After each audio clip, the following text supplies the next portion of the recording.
In a sunlit city apartment, a routine balcony cleanup uncovers a forgotten patch of soil and a seedling breaking through.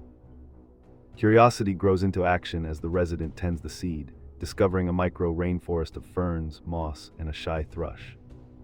Neighbors recall last year's rains, saying the patch appeared overnight and turned the balcony into an unexpected garden sanctuary.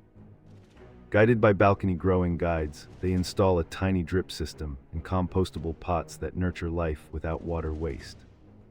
By spring, the balcony blooms into a tranquil retreat where busy days fade and the city feels like a forest.